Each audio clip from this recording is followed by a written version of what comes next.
for me, it was a tricky group because any slight move, you're below Ivory Coast, then you're gone. You need obviously to be ahead of Ivory Coast.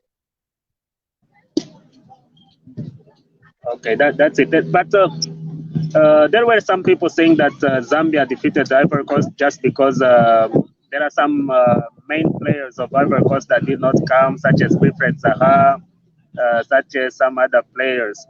So, what is your take on this? Is it acceptable as an excuse, or Zambia was just stronger than Ivory Coast?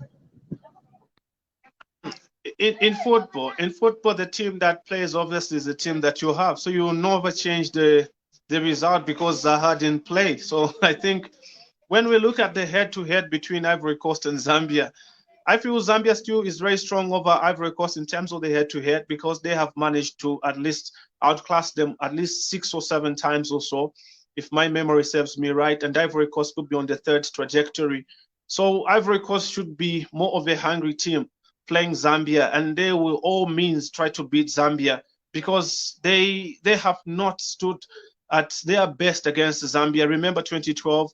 I think this is where the picture should be because the 2012 team was a lethal team. And trust me, playing the 2012 team, the Ivorian team, you need to be more stable. You need to be strong. You need to be obviously focused. And Zambia managed to hold them.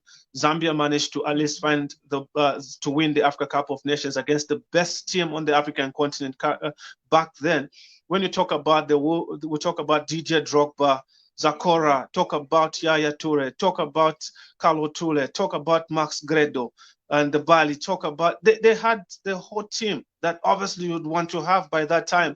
And before even the final, jokingly would think like, okay, if our team was like Ivory Coast, then definitely would be winning the Africa Cup of Nations. We need to keep our fingers crossed. But the boys did their job. So I think in game of football, by the end of the day, it's a team that is more competitive because it will be shocking if we say Zambia won because there's no Wilfred Zaha, there is no Pepe, there is no this one. By the end of the day, it's football. And trust me, in Africa, it's a different story.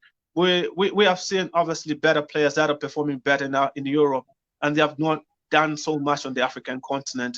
So to the word go, when Zambia, obviously the game was against Ivory Coast, trust me, every fan in Zambia was happy because they look at the head-on against Ivory Coast and they said these are games that Zambia manages to win.